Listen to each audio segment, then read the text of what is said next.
Bismillahirrahmanirrahim. Assalamualaikum warahmatullahi wabarakatuh. Alhamdulillahirabbil alamin wa bihi nasta'inu ala umurid dunya waddin. Wassalatu wassalamu ala asrofil anbiya'i wal mursalin sayyidina Muhammadin wa ala alihi wa sahbihi ajma'in. Amma ba'du. Hadratal muhtaramin Ustaz Zaini Zulfa wa ya ayyuhat tullabul ahibba. أولا حيا بنا نشكر عز وجل الذي قد وهبنا نعما كثيرة حتى نستطيع أن نجتمع في هذا المكان المبارك إن شاء الله آمين. صلاته وسلامه على سيدنا محمد وعلى آله وصحبه وسلم الذي قد أرشد الناس من الظلمات إلى النور. Jadi di sini saya akan menjelaskan tentang tugas UTS Ilmu Aswad, yang mana di dalamnya ada beberapa poin yang akan saya jelaskan. Poin pertama yaitu sejarah fonologi umum, kemudian fonologi Arab dan beserta tokohnya. Kemudian poin yang kedua yaitu tentang pengertian, pembagian, kemudian macam fonologi. Dan poin yang terakhir yaitu materi yang saya kuasai kemudian disuruh jelaskan. Untuk poin yang pertama yaitu tentang sejarah fonologi umum dan juga fonologi Arab beserta tokohnya. Fonologi dalam lintas sejarah itu dapat dikategorikan ilmu yang lama, sekaligus juga disebut ilmu yang baru. Kenapa begitu? Dianggap sebagai ilmu yang baru dikarenakan fonologi sebagai sebuah disiplin ilmu yang mandiri, tumbuh dan berkembang pada abad ke-19 setelah era kebangkitan strukturalisme Eropa yang dipelopori oleh Ferdinand de Saussure pada tahun 1857 sampai 1913. Kemudian Ferdinand itu dianggap sebagai bapak linguistik modern berdasarkan pandangan-pandangan yang sudah dimuat dalam buku, yang mana bukunya itu berjudul tentang Cours de Linguistique General, yang disusun dan diterbitkan oleh Charles Bailey pada tahun 1915. 2 tahun setelah Ferdinand itu meninggal, buku yang diterbitkan itu berdasarkan catatan kuliah selama Ferdinand mengajar di Universitas Jenawa di Swiss itu pada tahun 1906 sampai 1911. Buku tersebut itu diterjemahkan ke dalam berbagai bahasa, dalam bahasa Inggris, kemudian yang mana diterjemahkan itu oleh Wade Biskin tahun 1966, dan versi Indonesianya itu diterjemahkan oleh Rahayu Hidayat pada tahun 1998. Fonologi dianggap yang lama dikarenakan fonologi itu telah dikaji berbagai negara seperti India, kemudian Yunani, dan Romawi. Masuknya ilmu bunyi India ke dunia barat bermula dari terjemahan Max Muller terhadap buku Rigveda yang tertulis dalam bahasa Sanskerta sekitar tahun 1856. Di Yunani, ilmu bunyi itu dianggap sebagai dari ilmu tata bahasa dan penuturan pada sebuah kalimat. Pada awalnya, ilmu bunyi yang dikenal di Yunani masih sangat sederhana, yang belum menjadi sebuah disiplin ilmu. Kemudian Plato itu beliau memperkenalkan adanya alafon atau juga disebut dengan vokal dan konsonan bahasa Yunani. Istilah fonetik itu adalah salah satu cabang ilmu fonologi, adalah ilmuwan dari Prancis yang namanya itu Georges Zoga. Dalam penelitiannya tentang huruf hieroglif itu adalah huruf yang digunakan warga Mesir kuno dalam menuliskan bahasa mereka. Yang diadakan itu pada tahun 1797. Kemudian disusul oleh Champollion pada tahun 1822 dalam penelitiannya tentang fonetik hieroglif, dan diteruskan lagi oleh Kirby pada tahun 1826. Pada tahun 1841 R.J. Latham menggunakan istilah bunyi sebagai cabang ilmu fisika yang khusus berkenaan dengan bunyi fonetik akustik yang mengkaji bunyi menurut sifat-sifatnya sebagai getaran udara dan memandang bunyi bahasa sebagai gelombang bunyi pada tahun 1875. Brooke dan C.L. Markle menggunakan istilah ilmu bunyi sebagai salah satu bidang ilmu psikolog yang khusus berkenaan dengan ucapan pada tahun 1881. Schiffer itu menggunakan sebuah istilah ilmu bunyi dengan maksud ilmu tentang bunyi bahasa, seperti pengertian yang kita kenal sekarang ini. Kemudian di dalam pandangan Islam jauh sebelum Jizoga itu meneliti pada abad kedua Hijriah, fonologi telah memiliki akar historis atau akar sebuah sejarah yang kuat di tanah Arab. Tepatnya sejak Al-Quran itu diturunkan. Dalam lembar sejarah ilmu-ilmu yang berkembang di dunia Islam di periode awal, fonologi memiliki posisi yang sangat vital dan juga sangat penting dalam menjaga kemurnian bacaan Al-Quran agar terhindar dari distorsi baik bacaan maupun makna. Di antara upaya mereka lakukan adalah mendeskripsikan makhraj dan sifat bunyi-bunyi Al-Quran dengan sangat detail, melebihi dari deskripsi yang dilakukan ilmuwan lain sampai sekarang. Ilmu bunyi Al-Quran tersebut mereka populerkan dengan nama ilmu tajwid dan ilmu qiraat. Ilmu tajwid dan ilmu qiraat ini termasuk ilmu yang pertama lahir setelah lahirnya Islam, ketika Abu Ubaid Qasim bin Salam itu pada tahun 224 Hijriah dengan bukunya yang berjudul Al-Qiraat, kemudian disusun oleh Musa bin Abdullah bin Yahya Al-Hakoni dengan meluncurkan kumpulan syairnya yang diberi nama dengan Qasidah Al-Hakoniyah yang berisikan bunyi-bunyi Al-Quran. Belum lagi dengan Khalil bin Ahmad Al-Farahidi pada tahun 100 sampai 170 Hijriah telah menyusun sebuah kamus dengan menggunakan sistem bunyi disebut dengan Nizam As-Saut. Bahasa Arabnya itu berjudul Al-Ain, ya, yang entry-nya disusun berdasarkan makhraj bunyi yang terjauh dikategorikan sampai terdekat pada organ mulut dan sekitarnya. Kemudian upaya Khalil bin Ahmad Al-Faridi itu dilanjutkan dengan dikembangkan oleh muridnya Sibawayh pada tahun 1408 Hijriah. Ini yang kita kenal yaitu Sibawayh, dengan menyusun sebuah buku dengan nama Alkitab yang terdiri dari 4 jilid. Dengan jilid keempat beliau membuat bab khusus tentang bunyi dan membuat nama dengan bab Al-Izwam menurut huruf Arab. Itu berjumlah 29 dan kadang sampai jumlah 35 jika didasarkan pada bacaan Al-Quran dan syair, dan bahkan mencapai 45 jika didasarkan pada huruf yang jarang digunakan oleh orang Arab.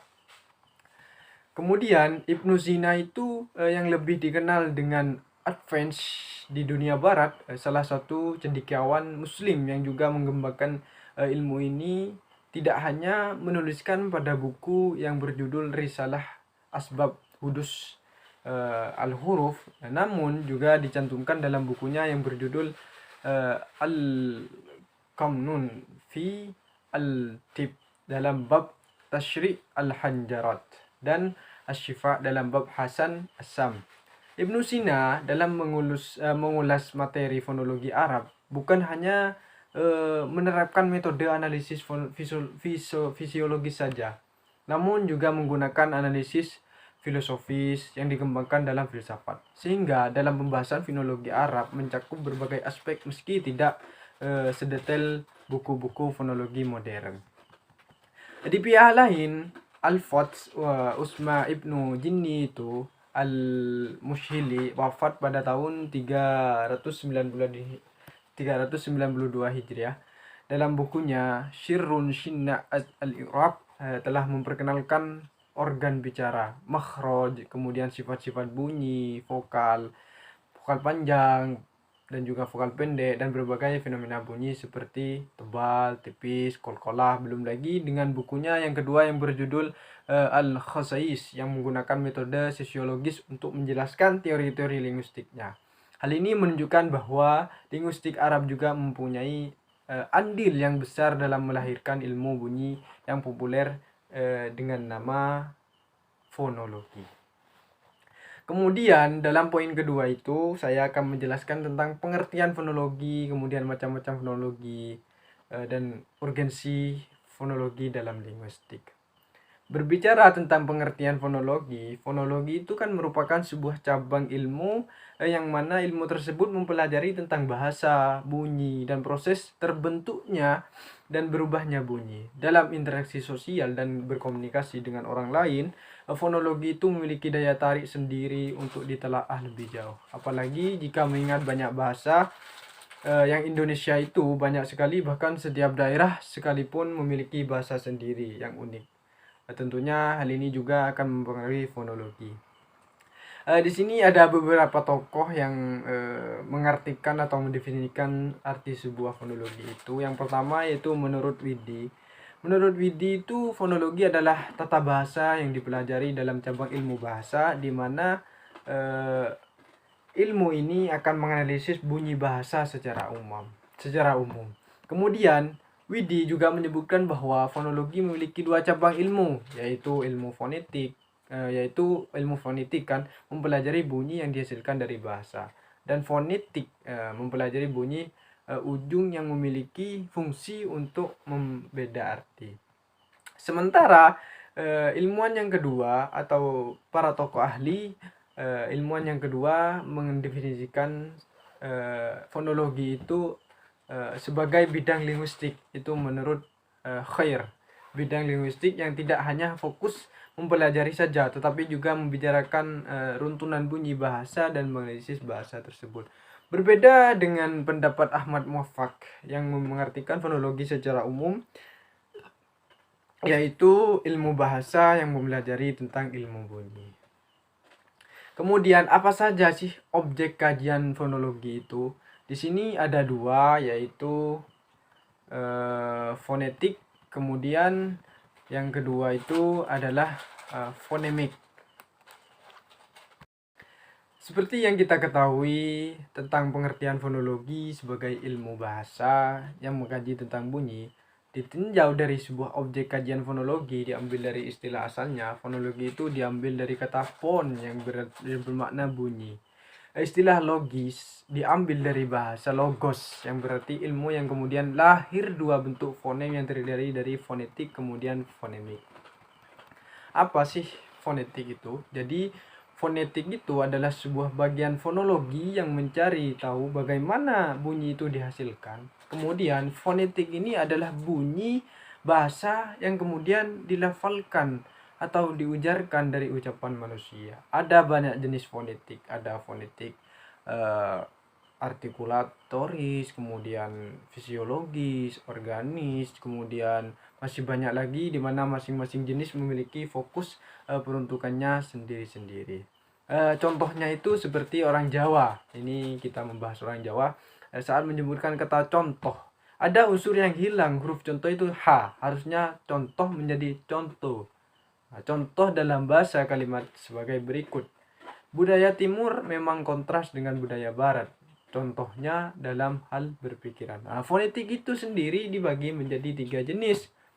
Apa saja? Yang pertama itu fonetik artikulatoris. Apa itu artikulatoris? Artinya sebagai fonetik organis atau fonetik fisiologis yang mempelajari bunyi bahasa yang dihasilkan oleh indera mulut atau lidah. Kemudian yang kedua fonetik akuistik, yaitu menyelidiki sumber bahasa berdasarkan aspek fisik, berdasarkan frekuensi, kemudian getarannya, sumber ataupun intensitasnya. Kemudian yang ketiga itu fonetik audiotoris, yang mana fokus mempelajari mekanisme penerima bunyi berdasarkan penangkapan indera pendengaran yang kita dengarkan. Sementara jika kita berbicara tentang fonemik, juga bagian dari fonologi yang mempelajari terhadap bunyi didasarkan pada fungsi sebagai pembeda arti. Jadi dalam pelafalan bunyi ada bunyi yang memiliki penekanan makna yang berbeda. Kemudian apalagi dengan keberagaman bahasa di Indonesia, banyak bahasa daerah yang mempengaruhi fonologi.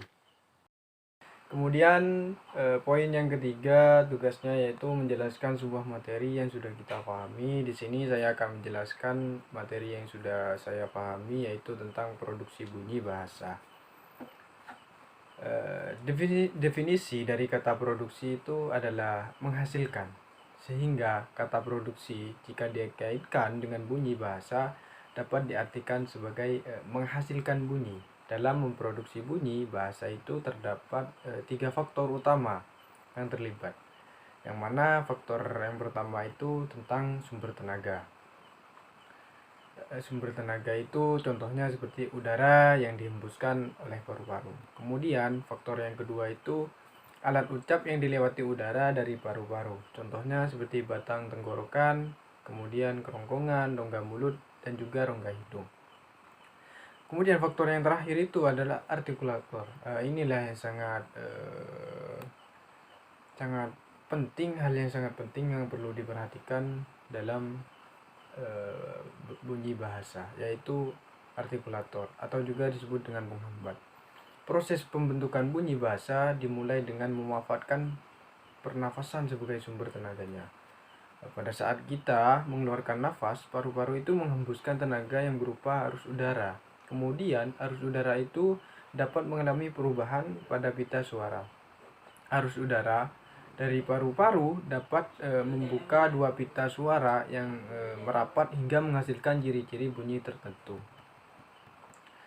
Kemudian dari bunyi bahasa itu ada sebuah alat produksi bunyi bahasa yang mana alat ini juga memiliki sebuah peran aktif di dalamnya. Yang pertama yaitu bibir atau juga disebut dengan labia, sehingga sebagai pintu penjaga rongga mulut. Kemudian alat yang kedua yaitu gigi atau juga disebut dengan denda.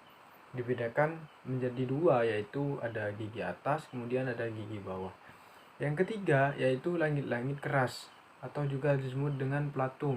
Itu merupakan susunan tulang. Platum itu merupakan susunan tulang. Kemudian yang keempat itu langit-langit lunak atau juga disebut dengan velum. Yang mana velum ini berfungsi sebagai artikulator pasif, sedangkan artikulator aktifnya itu ialah pangkal lidah.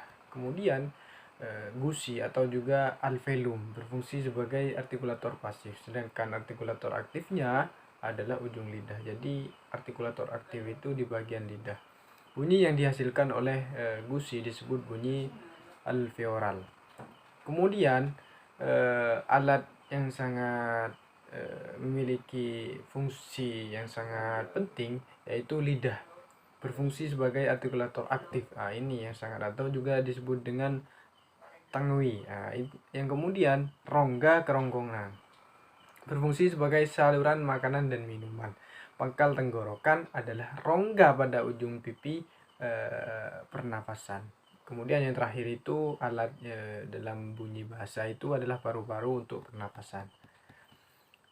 Poin selanjutnya yaitu tempat keluarnya huruf. Dalam melafazkan bacaan Al-Quran, seorang itu harus memperhatikan bunyi lafadznya. Tapi tahukah kalian semua, tahukah Anda semua bahwa tempat keluarnya huruf hijaiyah itu beragam?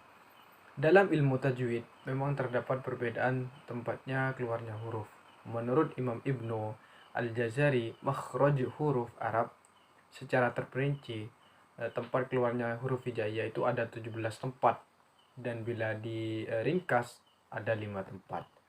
Yaitu yang pertama al-jauf. Al-jauf itu apa? Al-jauf itu lubang atau rongga mulut. Jadi tempatnya keluarnya huruf itu menurut Imam Ibnu Al-Jazari ada beberapa. Yang pertama itu al-jauf yang barusan sudah saya sebutkan, yaitu rongga mulut. Kemudian yang kedua itu al-halqu atau tenggorokan atau juga disebut dengan kerongkongan. Kemudian al-lisanu itu lidah. Poin yang keempat yaitu asyafatain atau 2 bibir. Asyafatain 2 bibir. Kemudian al-khasyum atau janur hidung. Jadi ada 5 tempat keluarnya makhraj huruf itu. Kemudian penjelasan dari masing-masing makhrajul huruf tersebut dijelaskan sebagai berikut. Yang pertama al-jauf, artinya rongga mulut dan rongga tenggorokan, yaitu tempat keluarnya huruf hijaiyah yang terletak pada rongga mulut dan rongga tenggorokan. Bunyi huruf yang dikeluarkan dari rongga mulut dan rongga tenggorokan itu ada 3 macam, yaitu ada alif, kemudian ada waw, kemudian ada ya. Dengan penjelasannya, alif itu dan sebelumnya ada huruf yang difathahkan. Contoh mala gawa, waw mati dan sebelumnya ada huruf yang didomahkan. Contoh kaulu, ya mati dan sebelumnya ada huruf yang dikasrohkan. Contoh hamidin. Kemudian al-haklu, al-halku, al-khalq itu artinya tenggorokan atau kerongkongan, yaitu tempat keluar bunyi huruf hijaiyah yang terletak pada kerongkongan kita. Dan berdasarkan perbedaan teknis pelafalannya, huruf-huruf halqiyah ini, huruf-huruf yang keluar dari tenggorokan dibagi menjadi 3 bagian, yaitu pangkal tenggorokan atau juga disebut aksyal halqi, yaitu huruf hamzah, kemudian ha, hamzah, ha. Kemudian yang kedua itu wasul halqi atau pertengahan tenggorokan, yaitu huruf ha dan ain. Nah, yang ketiga atau yang terakhir itu adalah adnal halqi atau ujung tenggorokan, yaitu huruf ghain dan kha, ghain dan kha. Kemudian poin yang ketiga, makhrijul huruf itu keluarnya makhrijul huruf, yaitu al-lisan, artinya lidah. Bunyi huruf hijaiyah dengan tepat keluarnya dari huruf ada 18. Dari lidah itu ada 18, yaitu berdasarkan 18 huruf itu dapat dikelompokkan menjadi 10 makhraj, yaitu sebagai berikut. Ada bo, kemudian lam, ada to, ada dal, ada jim, ada nun, ada sin, dan lain sebagainya. Kemudian poin yang keempat itu tentang keluarnya makhrijul huruf, yaitu asyafatain atau 2 bibir. Huruf yang dilafalkan lewat bibir atau makhrajnya ada di bibir. Asyafatain dibagi menjadi 2, yaitu terdiri dari waw, kemudian ba, kemudian mim. Tempat keluar hurufnya berasal dari pertemuan bibir atas dan bibir bawah. Huruf fa, tempat keluar hurufnya berasal dari bibir bawah yang bersinggungan dengan ujung gigi seri atas. Kemudian poin yang kelima itu khayshum, al-khayshum, saluran hidung. Jadi keluarnya dari saluran hidung. Tempat keluarnya huruf lewat hidung atau makhrajnya ada di hidung. Biasanya hanya digunakan untuk bacaan gunnah dalam tajwid. Huruf-hurufnya terdiri dari nun bertasdid, kemudian mim bertasdid, dan nun sukun yang dibaca idgham di gunnah atau iklab, kemudian ikhfa hakiki, serta mim sukun yang bertemu dengan mim atau ba. Kemudian di sini poin selanjutnya yaitu barusan kan tentang nama, tempat atau keluarnya makhrijul huruf. Ada 5. Kemudian poin yang terakhir yaitu tentang sifat-sifat huruf. Dalam sifat-sifat huruf itu adalah sifat yang menjelaskan perihal tentang sebuah huruf. Melalui sifatnya, seorang itu mampu membedakan suatu huruf dengan kondisi sebutannya, yaitu seperti bertahan, kemudian berdesing, melantun, dan sebagainya. Kelebihan memahami sebuah sifat ini adalah sebagai pelengkap kepada makhraj. Kelebihan memahami sifat huruf ini adalah sebagai pelengkap dengan mengetahui sifatnya kita dapat membedakan lafal sebutan untuk yang makhrajnya sama. Ada pula kita dapat mendefinisikan huruf yang kuat dan lemah atau huruf yang dilafadzkan secara tebal dan tipis, karena sifat ada pada huruf, sifat huruf juga membantu memperkemaskan akurasi sebuah sebutan suatu huruf agar dapat dilafadzkan dengan benar, terutama pada huruf yang hampir sama sebutannya. Contohnya itu seperti ta, zal, ha, kemudian ha. Yang dimaksud sifat huruf itu dalam ilmu tajwid adalah sifat-sifat yang dijadikan yang diabaikan akan mempengaruhi suara huruf tersebut, seperti sifat hamzah, kemudian jahar, hamz, jahar, istifal, dan isti'la. Berbeda dengan julukan huruf di mana huruf dikaitkan pada bagian mulut tertentu seperti huruf-huruf syidriyah dan notoiyah. Kemudian di sini ada sifat-sifat huruf terbagi menjadi dua macam. Ini huruf Arab ya. Terbagi menjadi dua macam. Yang pertama itu ada jahar atau juga disebut dengan keras, dan hams. Hams itu artinya samar. Hams dibaca samar. Hams artinya bisikan atau suara yang disamarkan. Maksudnya adalah menghembuskan nafas pada saat mengucapkan huruf. Huruf-huruf yang memiliki sifat hams itu ada 10 yang disingkat dengan kata-kata fahat tahu syakhsun sakabah, atau juga ada fa, ada ha, ada ta, ada ha, ada shin, ada kha, ada shod, ada sin, ada kaf, dan juga ada ta. Maksudnya adalah kebaikan atau lawan dari hams itu adalah jahar, dibaca keras. Jahar itu artinya jelas. Nah, maksudnya itu adalah mencegah keluarnya nafas yang mengucapkan huruf-huruf yang memiliki sifat jahar itu ada 19. Semuanya itu huruf hijaiyah yang tidak termasuk dalam huruf hams. Ada ain, ada do, ada mim, ada waw, ada za, ada nun, ada kof, kemudian ada ro, ada zal, ada ya, dan lain sebagainya. Kemudian yang poin kedua itu syaidah atau keras, atau juga ada yang rahwah, lunak, dan biniyah antara keras dan lunak. Rahwah artinya itu lemah, lembut, dan atau lunak. Maksudnya adalah mengeluarkan suara bersamaan dengan mengucapkan huruf tanpa hambatan karena lemah makhrajnya. Jumlah huruf yang dimiliki sifat rahwa itu ada 15. Contohnya itu seperti ada ghin, kemudian ba, ada ha, ada kof, ada do, shin, dan lain sebagainya. Kemudian yang keempat itu ada isti'la atau juga disebut naik, dan ada istifal atau juga disebut lawannya isti'la itu istifal, yaitu turun. Isti'la itu artinya terdengar, terangkat baik, naik ya. Maksudnya adalah mengangkat sebagian besar lidah ke langit-langit mulut saat mengucapkannya. Jadi huruf yang memiliki sifat isti'la itu ada 7 yang merupakan huruf tebal, yaitu ada kha, ada shod, kemudian ada do, ada ghin, dan ada to. Kemudian yang kelima itu ada idbak atau juga disebut dengan tertutup, dan ada infitah atau terbuka. Itu artinya menutup atau tutup. Maksudnya adalah menutup dua sisi lidah sehingga bertemu dengan langit-langit mulut ketika mengucapkan huruf. Hurufnya itu ada 4, ada shod, ada do, ada to, ada do. Infita artinya terpisah atau juga terbuka. Maksudnya adalah memisahkan dua sisi lidah dari langit-langit mulut sehingga keluarlah nafas di antara keduanya saat mengucapkan huruf. Hurufnya itu ada 24, yaitu selain huruf idgham barusan. Jadi itulah penjelasan dari tugas UTS saya yang ada 3 poin barusan.